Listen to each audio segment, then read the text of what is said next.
This is John Droz, Jr. I'm an independent physicist, sort of the head of the informal network called Alliance for Wise Energy Decisions. I've been involved in environmental matters. It's probably my first area where I put my toe in the water here, maybe 50 years ago. I lived in the Adirondacks of upstate New York, and always very concerned about nature, water quality, things of that nature. So that got me quite involved in a variety of issues that, for instance, I was concerned about who was monitoring water quality of the lakes in upstate New York, as an example, in this park, the Adirondack Park. There's over 3,000 lakes. So to me, the only reason we were there was because the water was pristine. So who was monitoring that? So the more I looked into it, the more I could see that really nobody was, even though the state agencies claimed they did. But the whole thing sort of ballooned into a big research project. I would also assume that environmental groups like the Sierra Club, they'd be making sure that things were done to protect the environment, but that wasn't the case. And of course, citizens, well, they have a life otherwise, and they aren't really aware of things like impacts of failing septic systems, as an example, on water quality. So that sort of launched me into doing a lot of stuff, and that evolved over several years into getting involved with energy-related matters, which in turn worked out to, I chose to spend a fair amount of time, not exclusively, they do a lot of things, but an inordinate amount of time on wind energy. And the reason I do that is because, in my view, wind energy is a classic case of how things go wrong. And we're just missing the boat here in all regards. So if we can understand and then fix how we're dealing with wind energy, that would make a big difference in our energy and environmental policies in general. So the gist is that as a scientist, I come from the perspective that science exists for one primary reason. I'm going to put it down to simple terms, and that reason is that science exists to give us answers to our technical problems. Okay, that's it in a nutshell. So when your state or the federal government is deciding about what energy policy they should have, well, that's a perfect example of a technical problem. So if legislators were doing what they should be doing, they should be saying, okay, what does the science tell us here? And then build their energy policy around scientific facts. But that, unfortunately, does not happen. So instead, what happens is that special interest lobbyists have basically taken over the political process, and they literally write out the rules and regulations for wind energy, as an example, and hand it to legislators and say, look, you want to get reelected, you want support from green groups, you want to show you're progressive, blah, blah, blah, blah, blah. This is what you need to pass. And by and large, they do, because these people have influence. These lobbyists have money, influence, etc. And they also are very sophisticated in the stories they tell. So they tell a story about wind energy that sounds real good.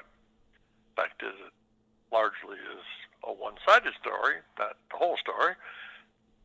So when citizens come to me and say, hey, we're being faced with a wind project in our community here, what should we do?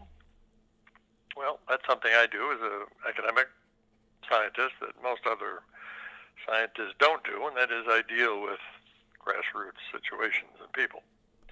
So on our website, wiseenergy.org, we have two particular pages that spell out exactly what a local community needs to do if they want to win this fight. And by win this fight, I'm not saying necessarily they would kick the wind out, but what they should be doing is representing their own interests. My view is that a community to commit to a wind project is a long-term, significant commitment, 20 years, a lot of other implications. So before a community goes down that path, they need to know pretty clearly and objectively what are the pros and what are the cons. Unfortunately, no one's telling them the cons. The lobbyists, salespeople for the wind developers are loudly proclaiming a lot of pros. Some are exaggerated, some are outright untrue, some are just speculative. But no one is really getting up and putting a counter side out there to say, okay, fine, here's the other side of the picture. So that's what we've tried to do, is to put some balance into this so that when citizens, their local legislators, do some research, let's say on our website, and then they say, okay, fine, there's a couple of possible benefits here, but there's also multiple likely liabilities. And then it's up to them, once they're informed, to make a decision that makes sense for them. So that's our objective, get people educated. So when it comes to taking it to that next step, do your people that you advocate for or help with the grassroots efforts, do they come back to you and say where the choke point was or where the brick wall was that they couldn't get past? Because these wind projects are going up more and more every day.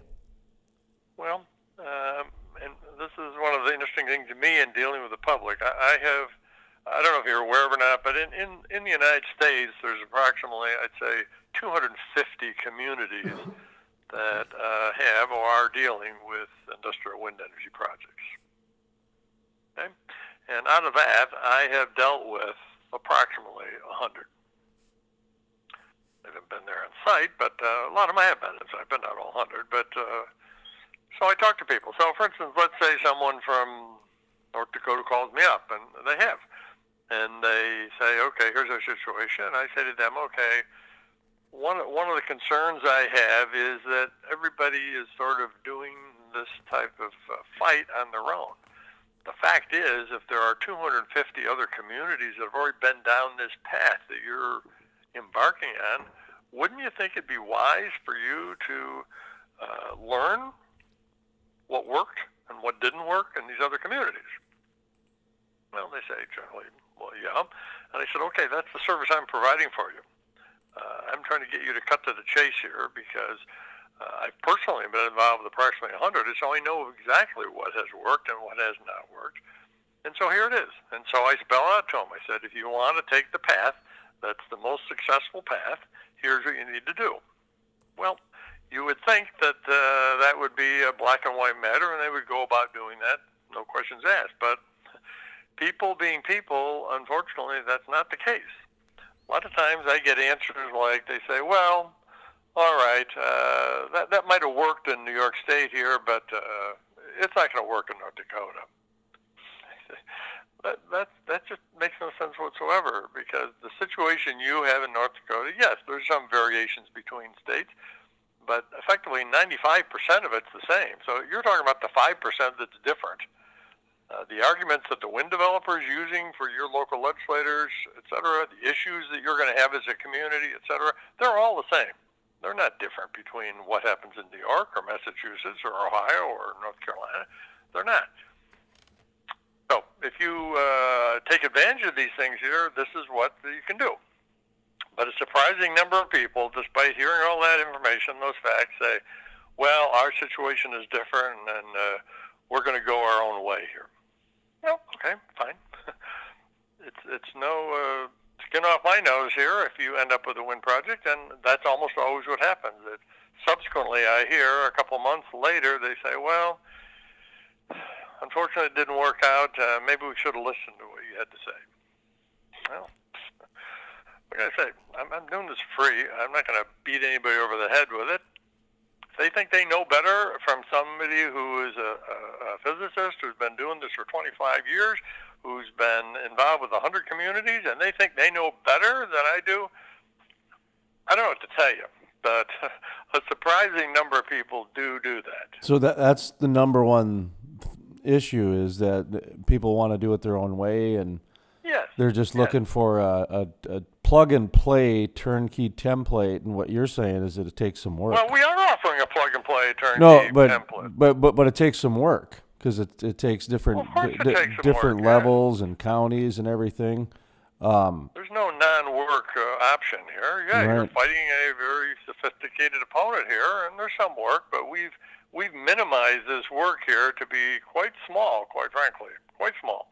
I want to ask you about one of the things that I've said for years. That one of my You're in North Dakota, you said, right? yeah, actually, yeah. We have North Dakota, Minnesota, South Dakota, Wyoming, Montana is where the radio broadcast is, but of course on the internet, it's all over the world. One of the issues that we've said for quite a long time on wind energy is there doesn't seem to be a reclamation program in place. Is there any advancements on that? Do you know? Have you kept up with that? Because to me, that would seem like one of the big issues right there. Is that who's going to take these down and when, and how are you going to dispose of them, and that sort of thing. Okay, well, there's a couple of answers to that. Number one, none of the modern turbines we're talking about, and I mean modern, they'd be 350 feet up. Right now they're proposing and building 600 feet turbines. So no turbines in that, what I'm calling modern class, have ever been decommissioned. There have been turbines decommissioned, but they've been smaller versions. So no one has ever decommissioned a 600-foot turbine, or a 500-foot turbine, or a 400-foot turbine in the world, to my knowledge. Okay?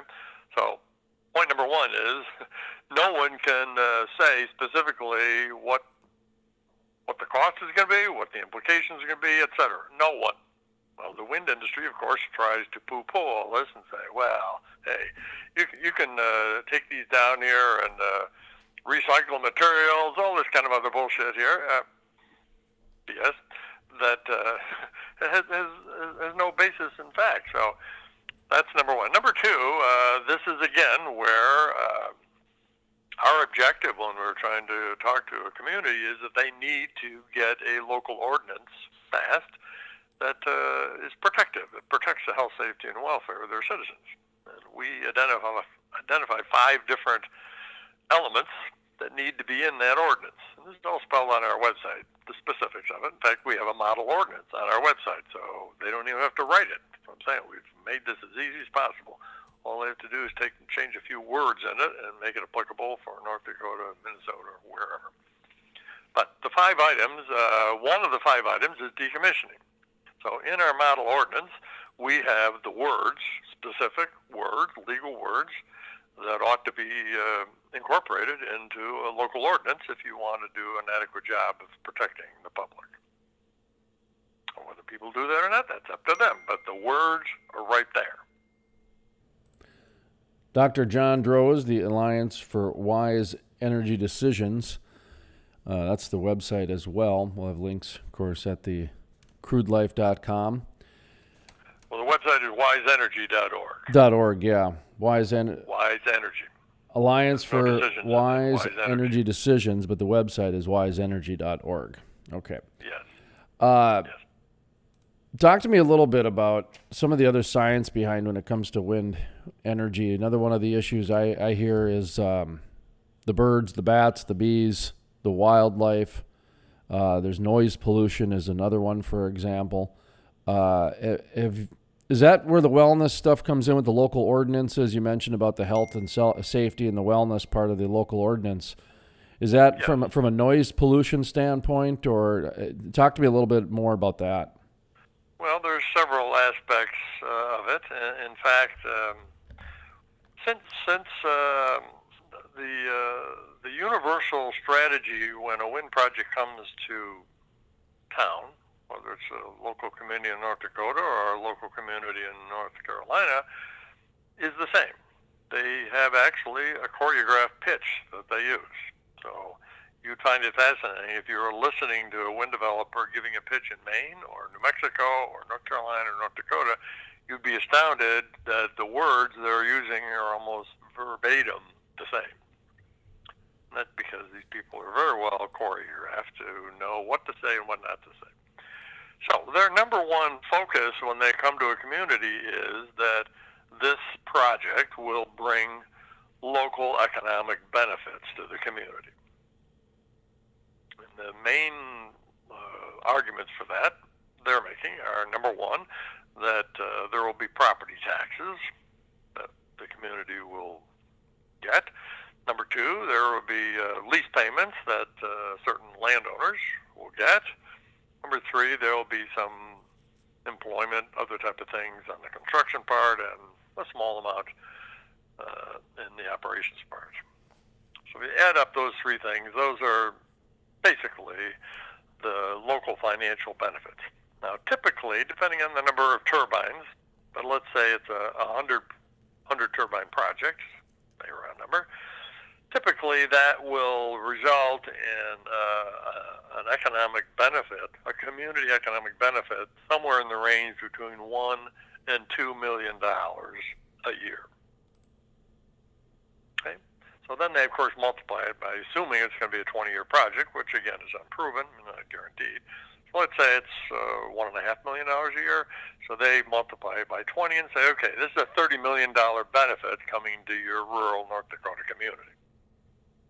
Well, right off the bat, how many other $30 million opportunities have been proposed to that rural community in the last 50 years? Zero. Right? Mm-hmm. Okay, so I mean, this is obviously what's intended to get these people's attention. So local legislators are saying, "Oh my God, a $30 million deal here? We've never had anything remotely like this here. Where do I sign?" That's their whole idea. They want to wave this money in front of them. Okay, so on our website, though, on a page called Key Documents, we have a very important document that is local financial realities. And what we've done in that document is we've identified the fact that if we look at independent studies studies done by independent experts, there's at least 10 areas where these wind projects will have a financial liability, a local financial liability. So you mentioned some of them. So one would be, let's say, to bats. I don't say birds, because unfortunately killing birds isn't a financial liability. So if they kill 5 eagles a year, as an example, or 10,000 sparrows, unfortunately there is no economic correlation to what that amounts to. But on the other hand, bats do have a significant economic value. Significant, for a variety of reasons. So that's one of the things that's explained on our website on this document, the Local Economics 101 is what the document title on the Key Documents page.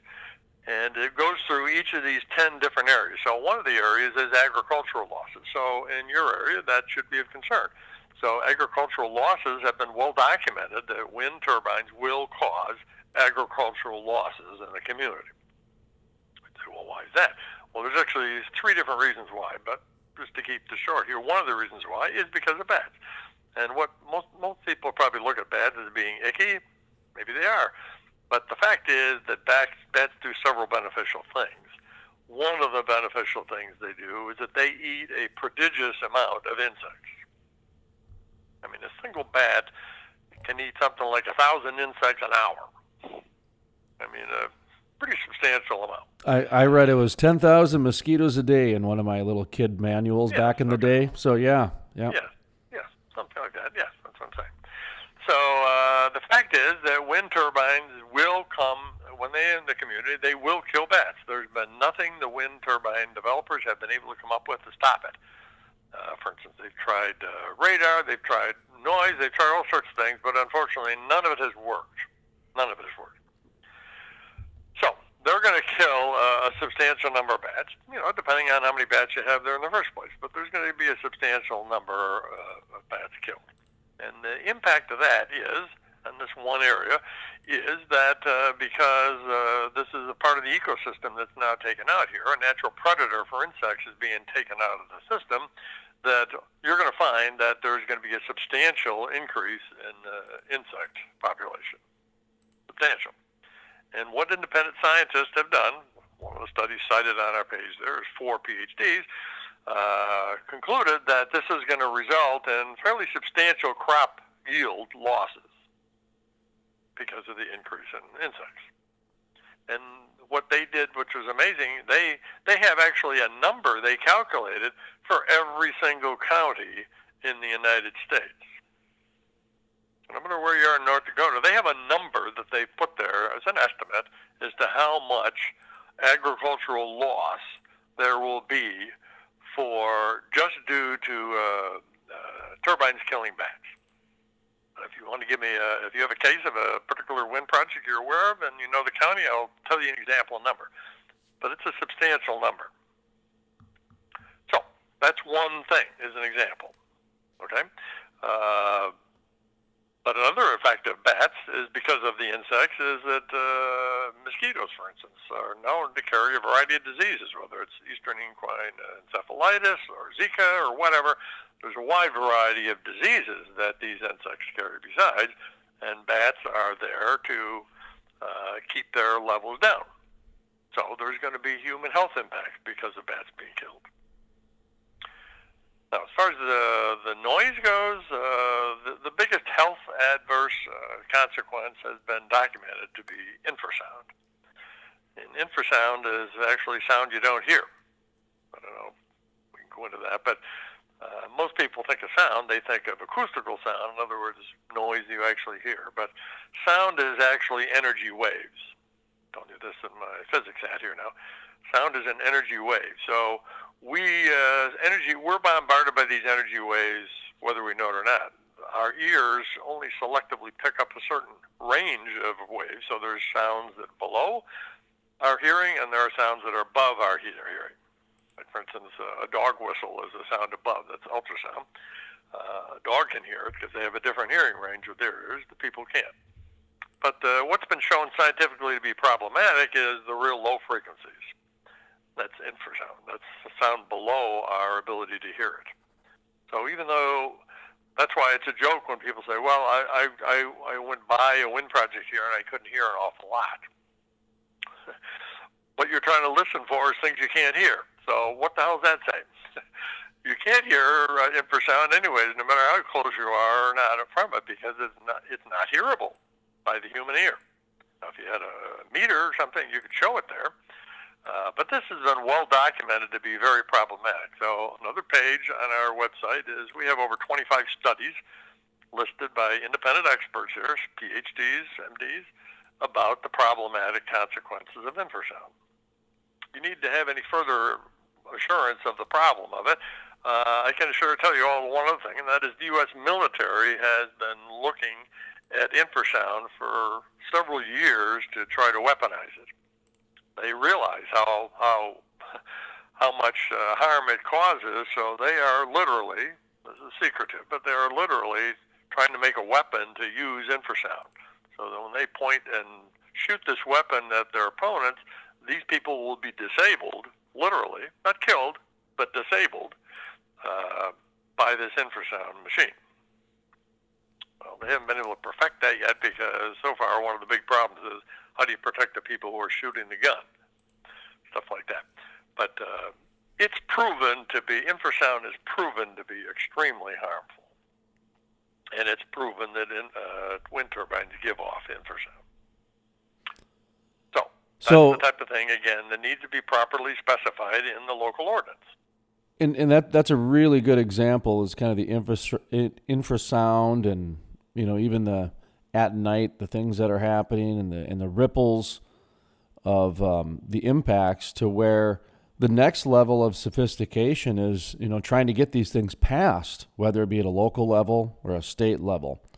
How much of energy and politics and environment has become one? They seem to be really intermingled. We've said for a long time on our program, 5 years now, that the politicians have essentially become the PR spokespeople for the energy industry over the past couple of years. And it seems like it might be a little bit more advanced than that. But what are your thoughts on the relationship between the state and energy and trying to get some of these environmental issues passed when it comes to dealing with the state and energy? Okay, well, you're talking about a couple different things. Yeah. You're talking on the state level. The states typically are, as I said earlier, the states typically, legislators are run by lobbyists. So the problem is none of these lobbyists are there to represent the interest of citizens. They're there to represent their clients, who are like wind developers and stuff like that. So citizens are lost in the shuffle here.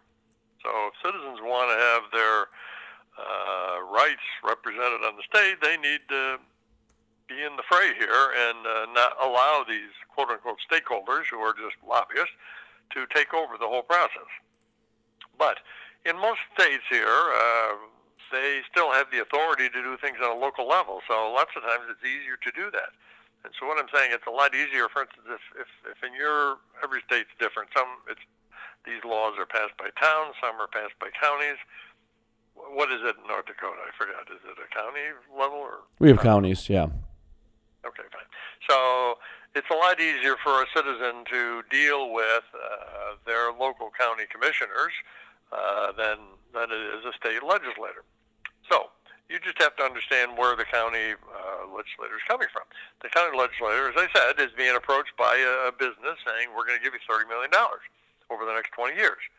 So my point is to these people who've asked me, said, if you allow that argument to stand unchallenged, you're going to lose. So if you go in and say, well, yes, but what about all the eagles and birds that are going to get killed? Well, your commissioners are saying to themselves, they might not say it to you publicly, they're saying to themselves, okay, first of all, I don't know whether these birds and stuff are going to be killed, but even if we do kill 10 eagles and whatever,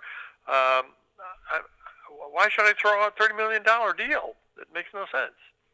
And the same thing, if you go through any of the other litany of things, if there's property devaluation or there's health effects, the commissioners are going to say, that's too bad, I don't like to have that happen, but that's not enough to pass up a $30 million deal. So that's why we've explained on our website and given them a template to say, you need to come up with the net economic impact of your community here, because the $30 million is just one side of the equation. It's just the benefit. No one is looking at the negative side, the liabilities. No one in the state, no one in your county is looking at that. So it's up to citizens to do that. And we spelled it out exactly how to do that. But what I'm saying is that I'm not aware of a single case where citizens did this properly, that they weren't able to show that the liabilities actually exceeded the benefits. So in other words, if they do a proper job with this calculation, per our website where we spelled everything out, they're probably going to conclude that the economic cost to the local community of this wind project, theoretical wind project, is $50 million a year. Okay, $50 million of liabilities, $30 million of benefits. So that's what really should be the point of comparison. In other words, this is a net $20 million a year loser. But the question is, these citizens don't do that. They do think, some do, but they instead go up and argue about birds and things of that nature, which is just foolish. They have no understanding because that's not a winning argument to just say, well, it's wrong to be killing birds or it's wrong to be devaluing property. Sure it is. But you've got to make an argument these people are going to understand, and what they understand is the numbers. And we've made it very clear that the numbers, in almost every case we've seen, are in your favor. So if you're able to show in a report that is cited with over 100 citations from independent studies that this project is going to be a net economic liability, you have an exceptionally good chance of winning the fight. If you do it any other way, your chances are next to zero. That's it. So it comes down to say, how do you get these people to pass a proper ordinance? The proper ordinance is only going to be passed if they understand what the true economics are. If they think that this is a financial windfall to them, they're not likely to pass an ordinance that's going to throw a wrench into the process. On the other hand, if it's been made clear to them that this project is an economic liability, they're going to be much more receptive to passing a proper ordinance. So let's take that and flip it around and look at what happened in Colorado. There, it seemed like they did the reverse of that. to where they don't care about the economic issues that come with banning the fossil fuel industry in Colorado, or not banning it, but putting setbacks that essentially put a soft ban on it. Have you been following Colorado and what's been going on there with the fossil fuels? I follow a lot of places, but their argument there is that there's a bigger issue involved here, and that is global warming. And so they can put any type of number on the global warming thing and say, hey, we're saving the planet. So once you've allowed them to make that claim, there's no dollar amount you're going to be able to say that says, well, okay, but this isn't justified. They're saying, well, we're going to be out of existence. We're going to die. So we need to have. Make a lot of stupid things. To me, this is the sticky wicket that has kind of been created. That it seems if you try to stick up for, say, a fossil fuel, you're at a loss right there. Whether it's economics or whether it's the cleanness of natural gas compared to what it was 150 years ago, the evolution of decarbonizing. It just seems like they've got an answer on either side of it, economics or saving the planet type of a thing. Well, I don't think that's true. They have claims. They say claims, yeah. Claims about, but I don't think that's really true. I haven't seen any of the science behind it, and that's where I'm going with the next question, which is we talked a little bit about this yesterday, and this was one of the things we disagreed on, which was I call it consensus science. I believe you called it political science. Was the word that you compared? Okay, before you ask me that question, let me just ask one. Yeah. Are you familiar with Alex Epstein? Yeah. Somewhat, yeah. He talks about the and seen some of his videos. Morality case for fossil fuels. Well, that's his book, but Yeah. He's got some outstanding videos where he has taken on people who are arguing against fossil fuels here. For instance, he just had a video that was in my newsletter today where he was taking on one of the Kennedys who was against fossil fuels. So Mm-hmm. I think what I'm saying is if you want to have some arguments to defend fossil fuels, if you look at some of his videos here, he's done an outstanding job of doing that. Sure, but from a... Oh, go ahead. Well, another one, my prior newsletter was a speech just made 2 weeks ago by the Kentucky governor. It was an outstanding talk, and it was all about why fossil fuels are a good thing. And he made this to an energy conference, attended by anti-fossil fuel people, Southeastern Energy Conference, a very big conference. He went on for about 15, 20 minutes about why fossil fuels are a good thing. So if you look at, I sent you 2 newsletters. If you should look at the last, not today's, but the prior newsletter, you'll see his talk there. He, again, makes some outstanding points here about in defense of fossil fuels. So if you look at some of the stuff I'm sending out here, there are legitimate arguments against these lobbyists who are, by and large, saying a lot of stuff that's bullshit. I did it again. Just not true. They're making claims. For instance, to say that wind energy, as an example, will replace coal is a lie. It's a technical lie. It's impossible. That will never happen. It's technically impossible for that to happen. So there's no equivalency because that's how they make it. They say, well, if we had 1 megawatt of coal versus 1 megawatt of wind energy, look at the difference. Well, there's no such thing. It doesn't exist. They're assuming that their audience is technically illiterate, and most people are. So they make claims like this here that are totally false. Totally false. And that's where I'm coming from. It seems like that when it comes to something deemed green, which would be wind and solar in our example, versus a fossil fuel, they can use a consensus science to whatever they want, whether it's economics or science. Well, consensus science doesn't support what they're saying, so it doesn't support that. Well, there is no consensus science. They say all the time. If you want to say consensus, they may say consensus science believes in global warming, which is disputable, but consensus scientists have never said that wind energy will save a substantial amount of energy over fossil fuels. Never. There's no consensus of science on that particular point. That's the point you're talking about. So there's no consensus on that whatsoever. In fact, there's no scientific study that concludes that wind energy saves any consequential amount of CO2. None. Zero. Zero. How does the narrative get so blown up then? Because they're lobbyists. They're all about marketing. They're clever marketers. That's their whole job. Spin. Number one. Number two is they are taking advantage of the fact that the public is technically ignorant. So they know they can get away with saying all sorts of stuff because 99% of the people who are listening have no idea that they're being lied to. And the few that do, most of them aren't likely to speak up. So that's one of the things I'm trying to do, is I'm trying to educate people about what the realities are. So I'm in sort of a minority position here, obviously, but that's why I'm trying to tell you the facts. The facts are there has never been a scientific study any place in the world that has concluded that wind energy saves any consequential amount of CO2. Fact number two is there have been independent studies by independent scientists that have concluded that gas now, fossil fuel, can save more CO2 than wind energy does. Now you think about that for a minute.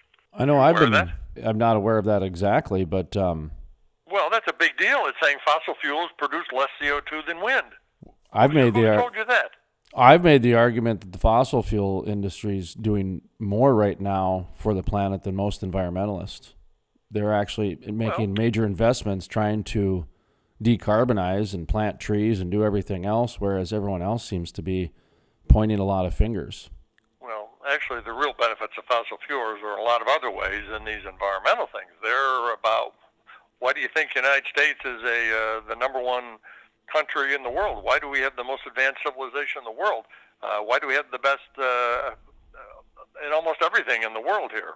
By and large, it's because of fossil fuels. You go to a place in Africa, as an example, a third world country, the number one difference between the United States and them is the availability of electricity, of low-cost, reliable electricity. Well, once you don't have low-cost, reliable, you're effectively an agrarian society that is dependent on horses and human labor, and your heat comes from burning dung, et cetera, et cetera.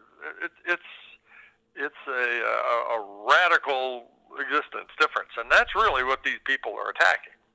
They've effectively acknowledged that they're against America. They're against capitalism. They're against what Bill McKibben calls is modernity.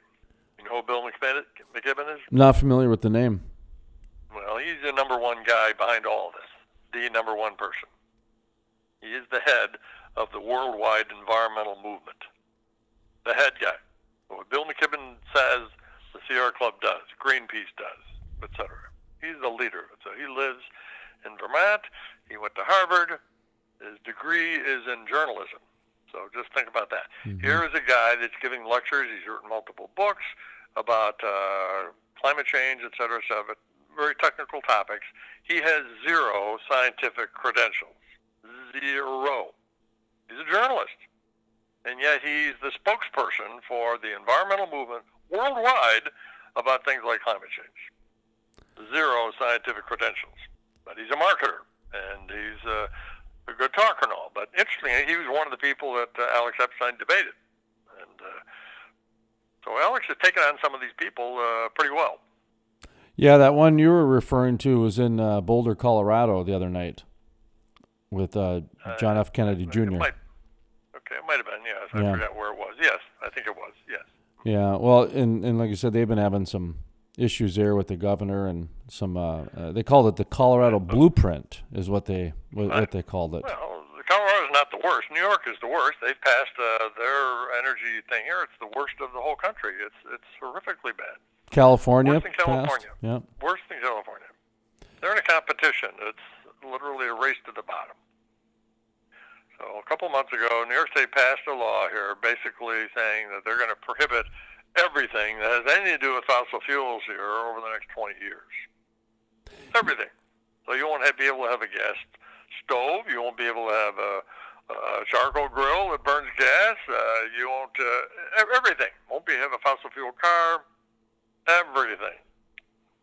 Of course, it's just completely absurd, but this is all for virtue signaling and whatever. The thing that strikes me is really bizarre and weird in this whole thing, besides the fact that many of our leaders are the ones pushing this movement, is that, there was a natural progression happening anyway, but when you try to predict the future the way they are, that first of all is bizarre to me, the way that they would try to predict the future. And then secondly is how much money they attach to it and rules and regulations. And then when it actually doesn't happen, it seems like they spend more time giving excuses why it didn't happen, but they don't repeal anything or go back. It's just, it keeps going this way. And that's the part that scares me, is that things are happening really fast, almost like a crash course, to where... Well, it is happening fast, and that's why I'm giving you my 2 cents here from a 30,000-foot view. You said you go to 5,000. I'm going to 30,000-foot view. Their real objective here is to bring America down. And I don't say that lightly. If you look at the books, for instance, that Bill McKibben has written as an example, he has said the problem here is modernity. Well, that's a very broad thing. So he asked an interesting question in one of his books, and that is, are people happier today, let's say in the United States, are they happier today than they were 100 years ago? What do you think? That'd be hard to gauge. I mean, I would say most people would be happier 100 years ago, but they'd say today that they're happier. Well, that's about it. So he builds his case on that. His contention is they were much happier 100 plus years ago. Well, the first problem is that it's very difficult to quantify happiness anyways. Second problem is there's no evidence of any proper survey of a people 100 plus years ago done. So how do we know? Well, we don't know. But this is how these people are. He's saying they're happier. So then he just concludes they're happier. They were happier. And then he goes on to say, well, why is that? And then he said, well, the problem is that modernity is really making us unhappy. Well, he doesn't say materialism. He says modernity. But there's some correlation with that. And there's some truth to that. I mean, the fact that a person has 4 cars doesn't make them happier than if they had 1 car, as an example. The fact that they have a 10,000 square foot house doesn't make them happier than if they had a 2,000 square foot house, as an example. Right? So he sort of builds on that, but he calls it modernity. But basically, he's against modernity, and he's saying, how did modernity come about? Was fossil fuels. They made all this happen. And that's one of the reasons they're against that. Now, he knows that when he originally did this, that he couldn't go after fossil fuels directly. Now they are, but originally he didn't, because some of these books are 10, 20 years old. He then said, well, we need to attack a byproduct of fossil fuels, and the byproduct they picked was CO2. This is all a plan here. This wasn't an accident. And they picked CO2 because, number one, it's invisible. Number two, it's every place. Number three, the average citizen, 99% of them, have no idea about anything about chemical composition of the air. Just ask the average person how much of the atmosphere is CO2, as an example. How many people do you think they're going to know? Less than 1%. Yes, but how many people will actually know? Oh, I couldn't even... Well, very few, because all they hear about CO2 this, CO2 that, it's the impression is that it's a substantial amount. And then you say, okay, it's 0.4%. But if you say, okay, how much of that CO2, that little tiny amount, is man-made, how much do you think that is? 40%. Well, it's even less than that. It is, okay. So you keep going down here to say, oh my God, I mean, how does this all make sense? Well, it doesn't make sense. I'm sure you're on a time limit here, but we could go on for a long time. But the bottom line is these people, if you want to find out what they're trying to do, you look at Bill McKibben because he's the leader of the worldwide environmental movement. It's as simple as that. He's their leader. You brought up something that they did talk about in that Epstein JFK Jr. Debate or conversation or whatever you want to call it in Boulder the other night, which was crony capitalism. And I've said for probably 4 years now on this program, maybe 5, whatever, that it seemed to me that the oil and gas industry was like the last bastion for capitalism, that every other industry seemed to be so subsidized or regulated that this was the only one left, and it's barely hanging on. And then now I'm seeing all this crony capitalism talk starting to come up a little bit. Your 30,000 foot view of Bring America Down, that was the first thing I thought of, was those examples. Your thought about that, about how the crony capitalism seems to be getting a little bit more play now in the media. Well, they've tried to demonize everything that's good about the country and so forth. I mean, that's why they're attacking President Trump, because he's one of the few people that's calling a spade, and they don't like that. So they're going to try to take him down, obviously. But they don't. Just the fact that they stick that adjective in front of it, crony, that's a subjective opinion here. There's no such thing as crony capitalism per se. There's good and bad parts of any type of system. So what would they rather have? A Stalinistic political system, or Nazis, or something else? I mean, really. I mean, all things considered, capitalism has its good and bad points. Sure, there's abuses of it. Sure. So the idea is we need to take the good and work on fixing the bad. But they're not trying to do that. They're trying to throw out the whole thing. Basically, what these people are working towards, in my opinion, if you look at the 30,000 foot view here, is that they are actually promoting communism. They're saying socialism at the moment here, but socialism is just next door to communism. So once we get bought into socialism, it'll then evolve all of a sudden into communism. But basically, that's what they're doing. I don't know if you've seen either the movies here about Grinding America Down. Have you seen it? I have not, no. Okay, well, you ought to watch that. I can send you there's two movies. They're done by Curtis Bowers. He's an Idaho, he was an Idaho state representative. But in my view, his films here are the most accurate, spot-on explanation of what's actually going on. He's completely on target. Let's talk about kind of wrap it up here a little bit, about some of the economics of wind energy, the bottom line then, if you will. Circling back to wind energy, you mentioned essentially you take a megawatt of coal away. It's not that easy to replace a megawatt of wind, is how I heard it. Well, I'm saying it's impossible. You cannot replace. There you go. It's impossible, yeah. You cannot replace a megawatt of coal with any amount of wind, whether it's 10 megawatts, 100 megawatts, 1,000,000 megawatts. It will not replace what a megawatt of coal will produce, because a megawatt of coal can produce dependable electricity 24/7. Wind is technically impossible to do that. So no matter how many you have, so if you had 1,000,000 megawatts of wind energy, it could not replicate what a 1 megawatt coal plant would do. Impossible. So in fighting the economics, what's your best suggestion when it comes to the bottom line of wind economics? Well, there's a couple of economic fights here. I was talking mostly about local economics because I think that's where the fight is the most winnable. So when a local community of North Dakota, Minnesota, or wherever is fighting this, they need to fight it on what is the economic impact, the net economic impact of this wind project to our community. That is a winning tactic. Now, there's other economics involved besides. For instance, ratepayer economics. That's a completely different economics. Wind energy has been dishonestly portrayed as that as well. Keep saying, you see things all the time. It's competitive with some fossil fuels. That's totally not true. When a full accounting for wind energy is accurately tabulated, wind energy is probably 4 to 5 times the amount of conventional electricity sources. But they never fully tabulate, for instance. So, for instance, wind energy doesn't exist without an augmenting source on the grid here, and that's typically gas. So there's no such thing as wind by itself. It's a wind plus gas package. So when they're giving the cost for wind, they should, by rights, if they're being honest, include what the cost of the gas augmentation is. But they don't do that.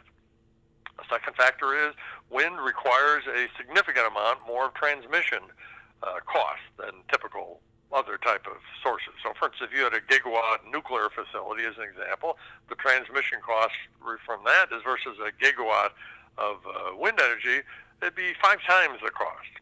But even the United States EIA here doesn't take that into account. They say it's all the same. Well, that's just not true. It's not true. Wind has significantly higher transmission costs, so that should be built into their cost. When they're giving you a quote, somebody is paying for those transmission lines. They use a bunch of other excuses to hide it, say, well, you needed to upgrade anyways, and blah, blah, blah, blah, blah, all sorts of other things here. That's just baloney. It's just baloney. So the bottom line is, on a ratepayer perspective, wind is typically 4 to 5 times the cost of conventional electricity. So it's a loser on a ratepayer, it's a loser on a local cost. As far as its net benefits, as far as the country goes, I mean, well, what would the net benefits be? There's no net benefits as far as jobs, as far as anything, because of what it's trying to replace here is actually more. They say, well, okay, there's more jobs here. Well, that's another one of these stupid things here. It's been shown that to produce 1 gigawatt of wind energy, it takes 5 times or 7 times, I think it is, the amount of jobs that it does if you have 1 gigawatt done by fossil fuels. So how is that a good thing to say something has more job required to produce it? No, it would be if you had 2 things and say I have A and B, and A is less job required to produce it than B is, which do you think would be better? Obviously, you'd say the one that has the less jobs. Why would you pick something that has more, that's more labor intensive? Again, they're trying to fool people because they know they're technically illiterate. Well, I think there's no benefit here.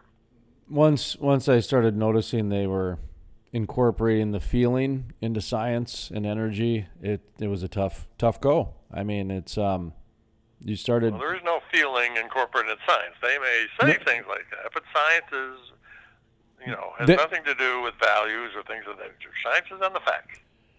I believe you. Science should be sterile. Science should be take emotion out. But they've done a very good job of making the environment and the science behind the environment have feeling, because it's very easy to go outside and feel about the environment. It's very easy for that. Well, we have to wrap up here. Website wiseenergy.org. Go ahead, give yourself a little plug.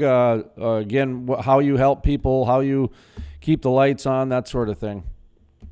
I do all this for free, so that's the number one thing here. So this isn't any solicitation. I'm here to give people free help. So we have 3 sources of help. One is the website, wiseenergy.org, tremendous resource. Number 2, we have a newsletter that comes out every 2 or 3 weeks. You just got one today, and the idea that supplements the website, because there's a lot of new studies and stuff coming out continually. So this is the latest material that you're going to find any place in the world.